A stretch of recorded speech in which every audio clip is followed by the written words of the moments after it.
Monday morning, everybody. Jim Williams with Sean Miller here. Sean, hope you had a nice weekend. We got to see some good soccer on Saturday, and then quite a bit of football yesterday. So plenty of things to talk about here, my friend. Yeah, definitely. We're all set for the semifinals now, and we might be on track for a repeat final of 2018, which nobody in the world would have picked. I don't care if anybody's telling you at this point. Nobody in the world would have picked these four teams. There's no chance that everybody had all four of these teams correct. Let me ask you a quick question about this. We have a situation where um, you called it. Morocco's there, and that's I don't. Sometimes people don't understand or quite understand. Perhaps you can put it in perspective for us how important to the African nations to make it to a semifinal. They've never done it. I mean, this is the first time they've ever done it. You know, they were about to go in 2010, and Luis Suarez handballed the ball off the line, and Ghana missed the penalty. Asmojian missed the penalty in extra time, and Uruguay ended up going on, and then Suarez was out, so he was Uruguay went out. 2002, they were close. I think it was Ghana, and 2003 Senegal. Sorry, they've been close. They've never made it.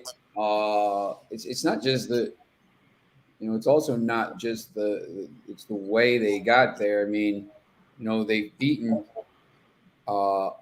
Spain, they beat Belgium. They first of all they won the group. No Right. one in the world expected that. They beat Spain. They beat Portugal, who had just beaten Switzerland 6-1. Portugal couldn't do anything. Now they have the defending world champions. It's interesting. There's a whole backgrounds of look. Africa was colonized. Uh, Mm-hmm. it's just the way history is, and the colonizing countries, Portugal, Spain, France, England, whatever. Right. You know, they're going to make Belgium. They've kind of knocked these teams off, which hasn't gone unnoticed. I think in some parts of the world, they play really well. They're really organized. The coach has only been in the job for a little while. The other coach got fired just because of the job he was doing. Um, this team is really, really good. The problem now is, they have some. I think they're banged up. They got some injuries, and at full strength, they might not be able to beat this team. So, it'd be interesting. I think Croatia, Morocco would be an amazing final in some ways, but I think Mhm. everybody's looking for. I personally want France to win, and France Argentina would be interesting. France Croatia, of course, would be very interesting because it would be a Mhm. rematch of the 2018 final that we saw. Um, but yeah, it's just it's amazing the job that Morocco's done here to get to this point. And you see, I don't know, if they're more talented than than these other teams, Croatia, Spain or Portugal or the U.S. or England, whatever it is. But they're still alive, and these other teams aren't. Well, there was an interesting statistic to me, anyway, and that is Morocco has given up one goal, and it's an own goal. So defensively, they play pretty damn well. Yeah, that's right. Yeah, they're very organized. It's hard to break them down. Aaron Bod's been unbelievable at defensive midfield. Looking, now you got Liverpool looking at him and some of these other teams. So that's pretty interesting. But yeah, look, I think they've been fantastic to watch. I mean, sometimes people don't understand. If you're not a soccer person, maybe you don't understand actual, the 1-0 game the other day. Well, it was a tactical masterclass. You know the game. You're watching it. It's the same thing with baseball. Everybody wants to see home runs. Well, pitcher skills are Right. pretty good, but but as a coach, what I've found out by World Cup attracts non-soccer fans and fans who are just hopefully coming new to the game. Let me give you a couple things over the period of this World Cup that I'll throw out there, and you can react in whatever way you wish. I had to explain to people that there are no timeouts in soccer. The coach can't. If the coach sees things going wrong, he can't. He can't. Call a timeout and say, "Hey, wait a minute. Let's get our act together here, boys and girls." Or, I guess the only way to do it would be to sub someone in, and let that person tell everybody, "Hey, this is our new strategy." But the coaches only get to talk to them, once, obviously before the game and at halftime. Yeah, you'll see that sometimes. The sub will go on with a piece of paper and they'll give it to somebody, and you'll say, "Oh, what's going on here?" So basically, it's the guy coming on the pitch saying, "This is how we're gonna go 3-5-2." You see a lot of the subs in these games. Right. If the team is losing, tactical switch. We're going to switch positions. We're going to switch 4-3-3. We're going to attack. We're going to do whatever. For the teams that are holding. For Brazil, when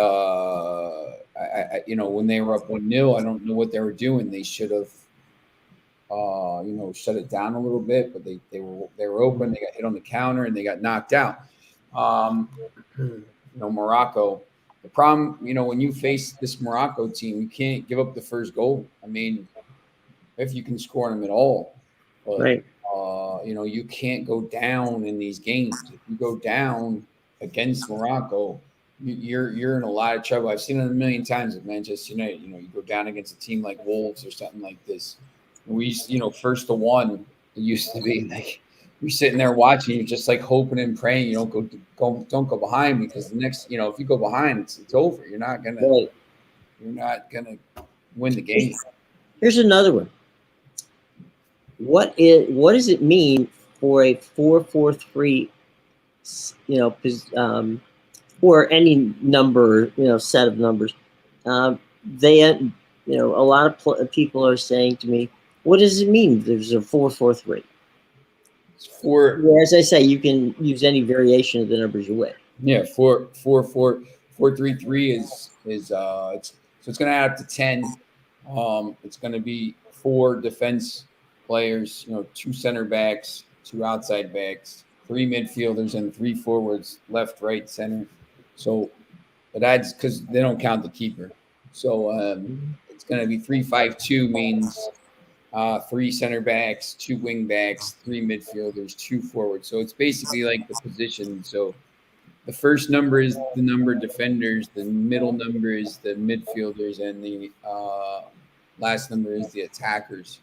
So, but to be honest, like sometimes, 5-3-2, 3-5-2 is the same thing. It's just a matter of what you're playing, offense and defense. So sometimes it's like semantics. It's more about like setting up.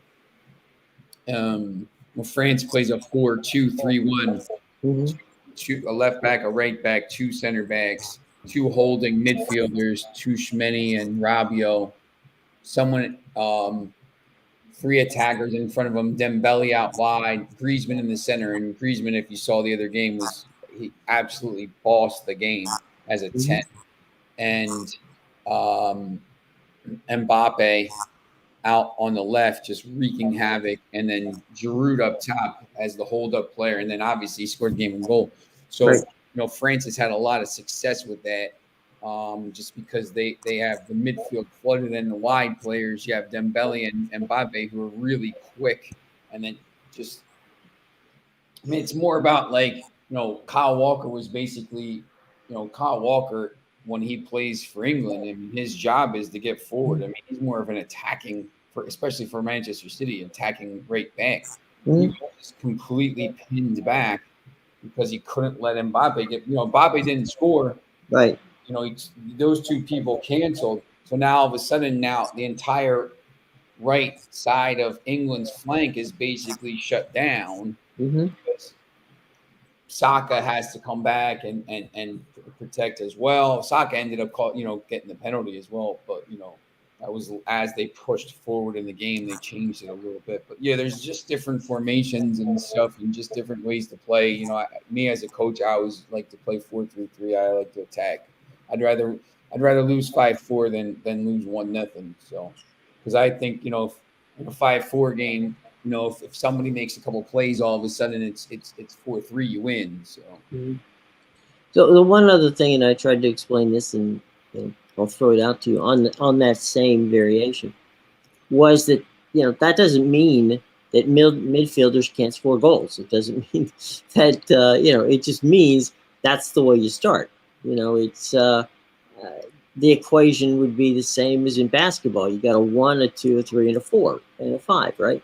So you got a point guard, you got a shooting guard, you got a soft or shooting forward, depending upon how you want to call it, a power forward, and a center. Okay, that's it. That's just their numbers and the roles they play. That does not mean any number of that 5 people is going to score a goal. A basket. So it's a number. If you really want to, and we don't ever do it, but we do it in scoring. Baseball's numbers. Baseball's 1, 2, 3, 4, 5, 6, 7, 8, 9. And so we don't hear it that my best player is a 7. We just hear the player's name. But basketball and soccer, they use numbers when you're talking about coaches, or coaches are talking, or in many cases scouts or whatever, they talk about the 1s, the 2s, the 3s, the 4, and the 5s. So yeah, it's a lot. It's the 10s, reasonable. Yeah, the other day. Variations on themes here. So there's that. Now, just to put a button on it, in the game with England played well. I thought that they played probably the best game they could have played. Mm-hmm. But then, we saw the missed penalty, and again, there's no shame in it. But what do you think he just struck it wrong? Because he airmailed that thing. Well, there's 2 things. First of all, he's taking the second penalty. So if you see and he's facing Hugo Lloris, who's his mm-hmm. club keeper. So Hugo Lloris is the Tottenham captain. Harry mm-hmm. Kane is so. Obviously, they've taken penalties against each other in practice. Lloris knows exactly where he's going. Kane's most of his penalties go to that corner. Mm-hmm. So the first one he takes, he goes to the corner, right? So Lloris guesses the other way because he says, I'm going to do this. Now, the second time you get a penalty, you have to, Lloris is saying, well, I'm just going to go. That's the way he goes. I'm going to guess that way. So now Kane says, well, maybe I have to make it a little bit more precise. Maybe I got to put a little more power in it. He put a little power in it and just hit it over, like he just blasted it over. He just tried to kick it through the net, and trying to be precise about it, and it just sailed over. It happens, but there's 2 schools of thought there. The fact that he's their penalty taker, but he's already taken one, so right. Let somebody else take one, and let the Lloris have something else to think about. But, right. He was going to be the all-time leading scorer if he did that. He's tied with Wayne Rooney. So I don't know. For me, my penalty taker was my penalty taker, and if he was on the field, he was taking it. So it is what it is. But you gotta. There's just no excuse. You can't. You have to hit the frame. So especially when you're, perhaps one of the 6 or 7 best players in the world. You expect that to happen. You expect that if there's one thing that person is going to do, that person's going to, take that free shot and get it done. that all being said, you know, how many times have we seen a guy at a free throw line who's an 80% free throw shooter, you know, screw it up and miss? I mean, it happens. So, you know, whether it's in your head or mechanically, it doesn't really matter. The fact is, you airmailed it and you lost. So, no sense wasting time on that one.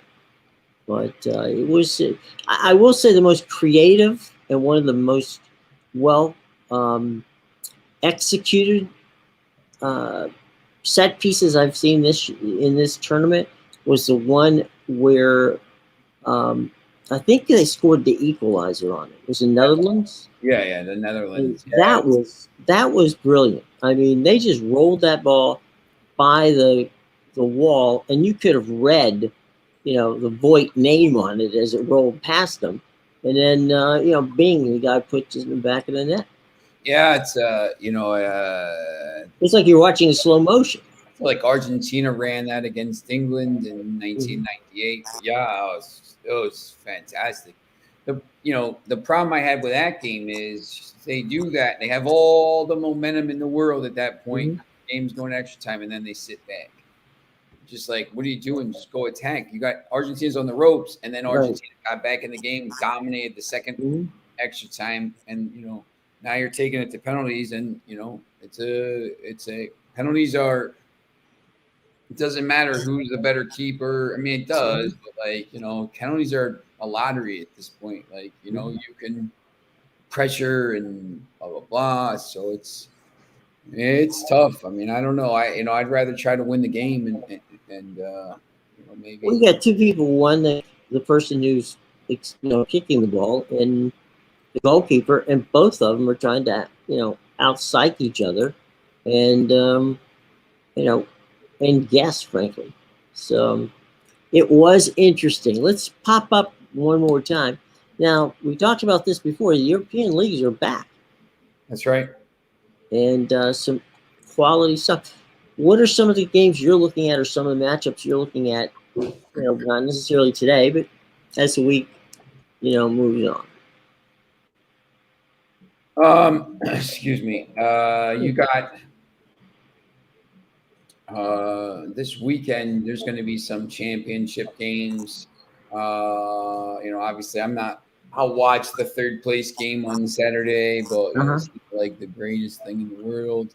The English Championship has been pretty good. I watched a couple games there. Norwich plays Blackburn. When you look at the table, I watched Burnley. Burnley's leading the table right now. Blackburn hasn't been near the Premier League since it's been 10 years now. So right now they're right outside the top two in the championship, but they're in the playoff spots. And then the following week, Tuesday after the final, you have Carabao Cup. You have I feel like I wrote this. There's two Carabao Cup games: Milton Keynes, Dons, and Leicester, and Wolves and Gillingham. Manchester United plays on Wednesday, but there's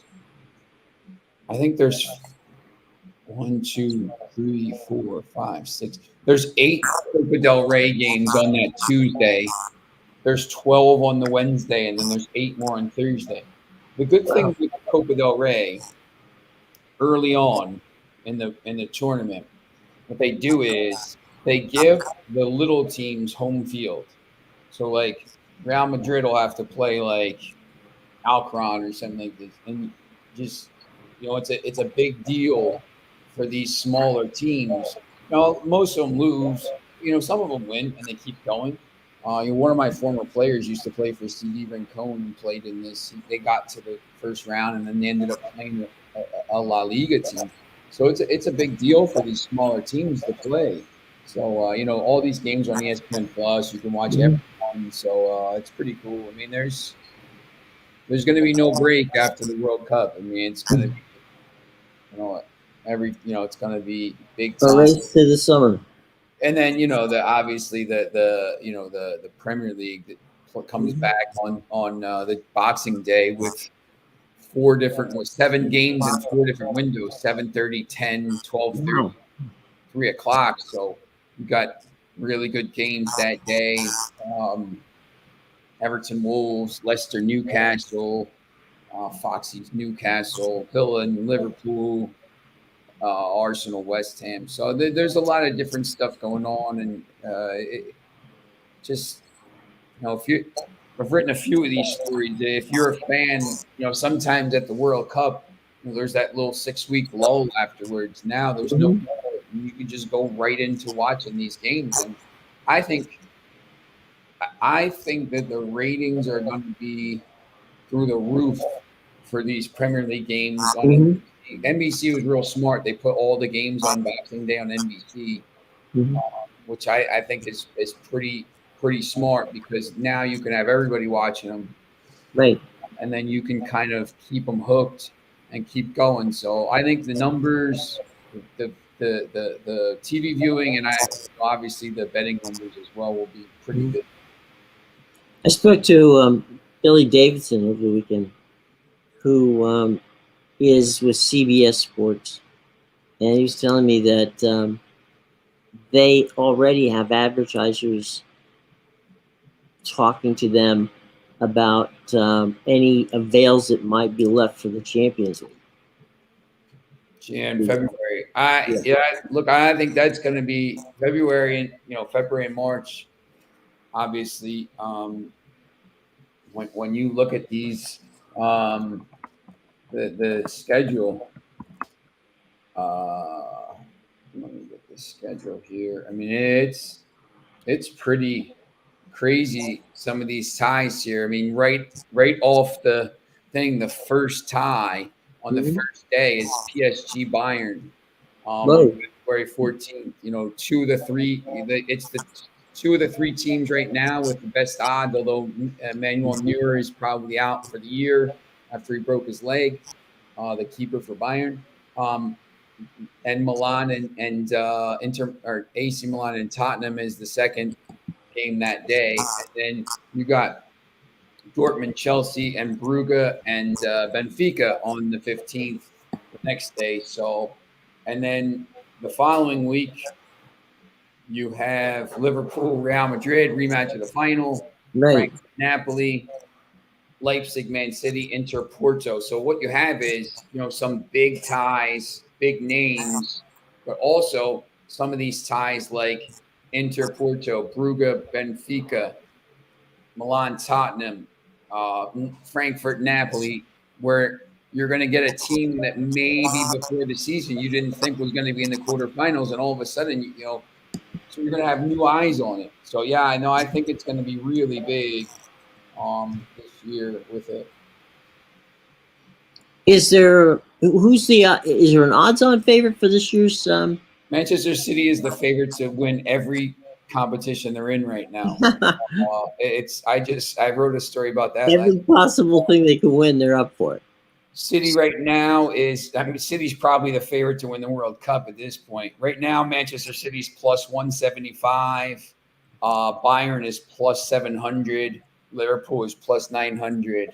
Because Manchester City never gets a decent. They always get they'll annihilate Leipzig. But however, PSG Bayern winner, the reason they're at plus 700, plus 900 is because they're playing each other. They're not sure who gets through. Like if PSG gets through, all of a sudden they'll be plus 300. So if you actually think PSG is going to win, it's probably better. You're probably better off taking them now at plus 900, because those odds will drop like a stone. You have to kind of weigh the fact that they could lose, but it is what it is. And then in the EFL Cup, Manchester City is plus 175. Newcastle and Manchester United are second and third choice at plus 400, plus 500. The FA Cup, City is plus 350. Liverpool plus 800. Arsenal plus 900. So no one's even close. And then even in the Premier League right now, City's 5 points behind, you remember. And right now they're minus 190 to win the league. Arsenal plus 225. So they're 5 points behind, and Arsenal is a clear second choice. So, and Arsenal's 5 points clear. So I think that's pretty interesting. So yeah, they'll win probably cup, they'll win the Premier League, they'll win a cup in England, but they only care about the Champions League at this point because they've never won it. They've only been to one final. They've spent $2.5 billion to go to one final. So we'll see. I was just doing a quick look about Cristiano Ronaldo's potential move to Al Nassr in Saudi for $200 million. Now he just denied it, which obviously I think one would do when you're playing for your national team. But then he didn't play.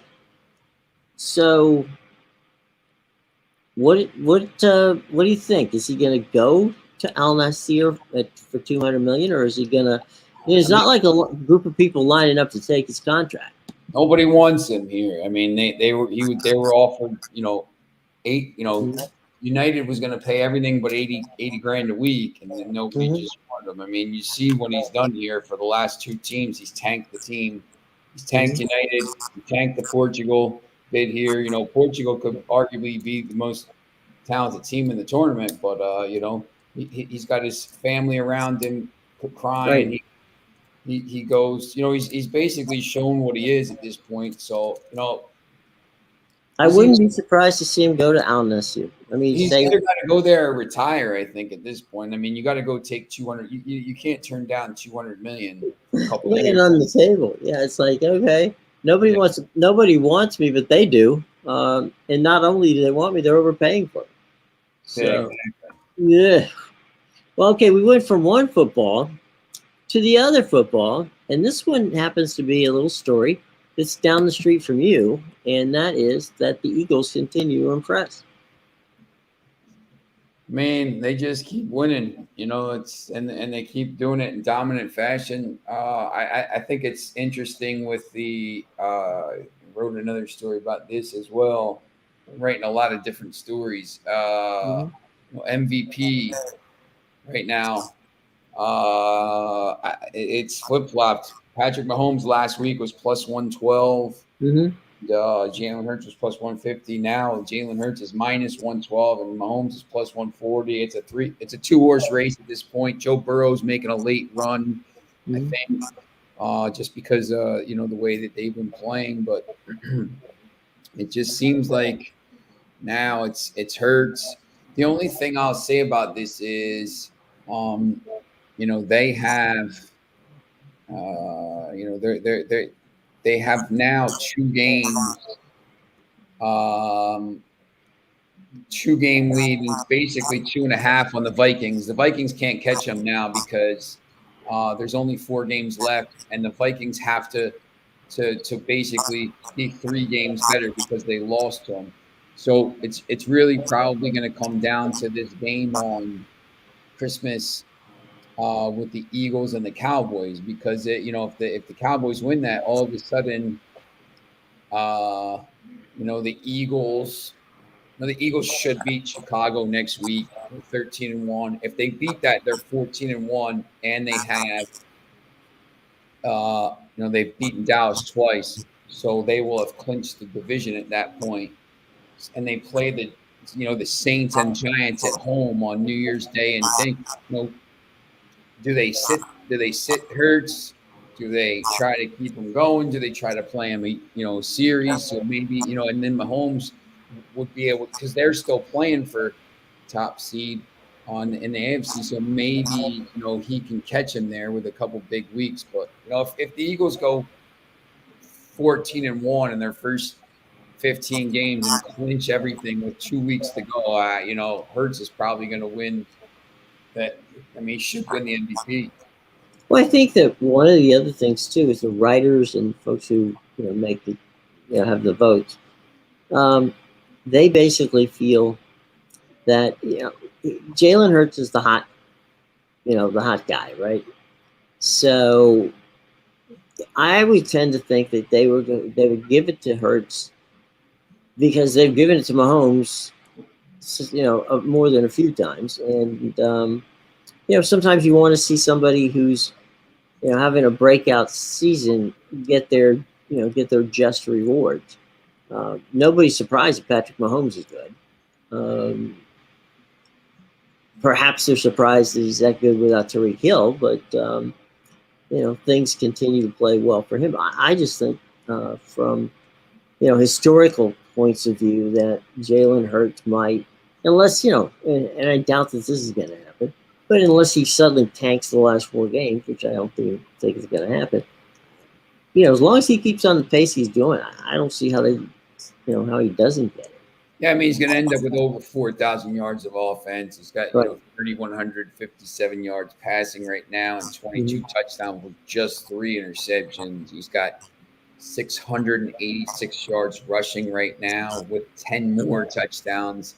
I mean, he's responsible for 33 touchdowns right now. I mean, if he plays every game the rest of this season, there's a distinct possibility that he ends up with 3,500 yards passing, or maybe even 4,000 and 1,000 yards rushing. If he has numbers like that, hey, what's up? Good to see you, buddy. Hope all is well.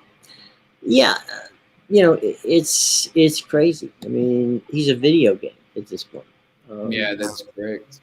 So, meanwhile, going from Jalen Hurts to I should have retired last year, Tom Brady.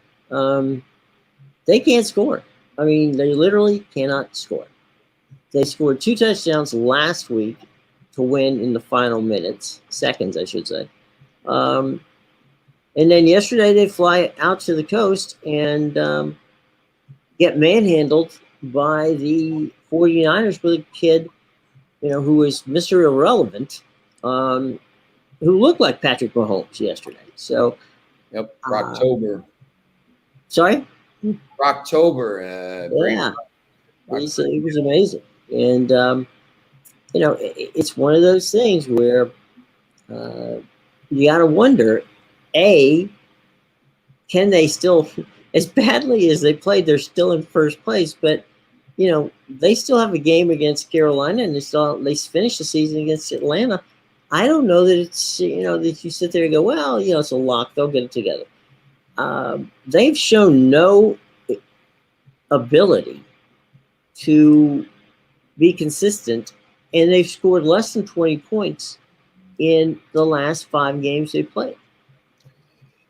I think they're in trouble. If Atlanta wins that game this weekend and Cincinnati beats Tampa, which I think everybody in the world expects at this point. I haven't even seen that line, but I would imagine it's pretty high. The Saints are -4. The Bengals are 3.5. Wow, that's an interesting line. All of a sudden, you look at the standings then, and Tampa and Atlanta, Carolina's still there. It's amazing. Carolina and Atlanta are still in it to win the division. Carolina all of a sudden at 5-8, could be tied with them. Well, that win in Seattle yesterday by Carolina on the road was big for them, and it threw a monkey wrench into what Pete Carroll thought was going to be a possible dance to the West. The 49ers, Kyle's just plug and play in everybody. I mean, he just grabs guys and say, okay, whatever you need. I mean, if you look at all the crazy that went on, he came out of this looking really good because of, Mr. Purdy. I mean, he played well yesterday. Now, did the Bucs defense play great? No, they didn't.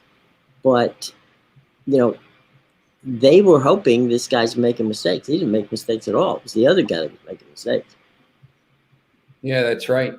I just, Seattle's on a short week too. They got to play San Francisco on a short week, which is probably not what you want. Optimal, yeah. San Francisco's really rolling right now, and could be. I think the team that's probably going to give the Eagles the most problems here in the NFC You got the 3 Saturday games this week, Right. which is interesting. And then not great matchups. Baltimore, Cleveland could be interesting. Miami, Buffalo could be interesting, but Miami's not playing very well right now either. The Monday night game next week is atrocious. Eagles and Los Angeles and Green Bay. The Sunday night game, I think, is huge for both teams. The Giants are reeling. Washington, especially now, if Seattle loses that game, all of a sudden now, if Washington can win at home, they're in the playoffs. So, there's a lot of big games this week. Yeah, and there's, taking a quick look at the situation with regard to, let's see, why is it not coming up? Well, what it would say if it did pop up, which it's not, is the Chiefs, the Bills, the Dolphins, Bengals, and Ravens. They seem to be, the Bills and the Chiefs are battling it out for the top seed.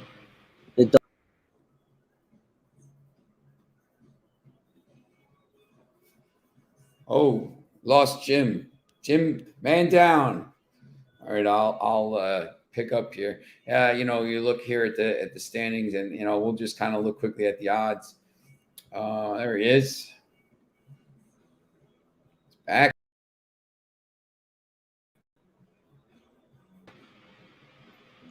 There he is.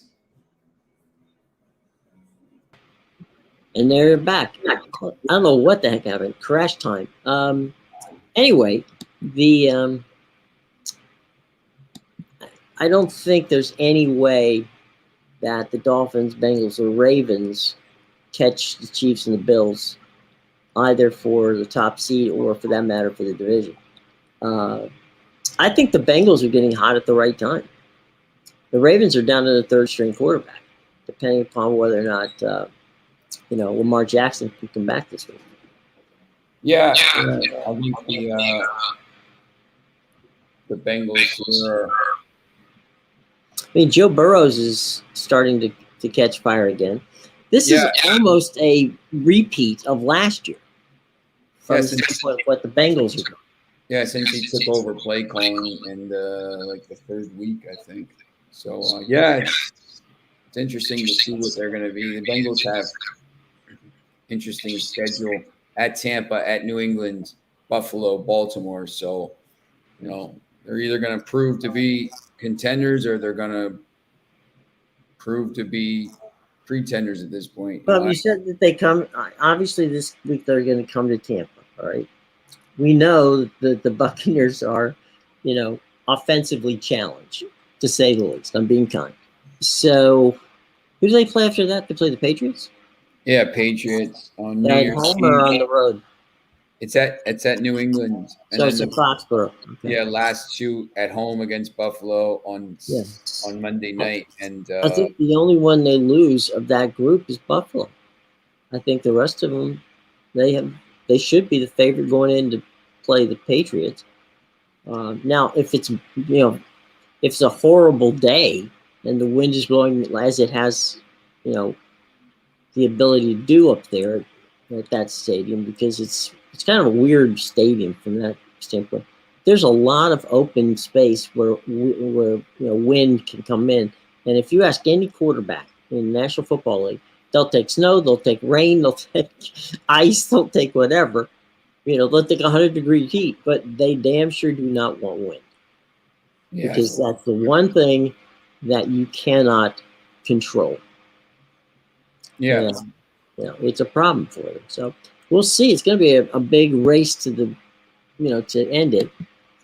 Tonight we have a Monday night football game that's not particularly entertaining, although it could be. Your thoughts on tonight's game?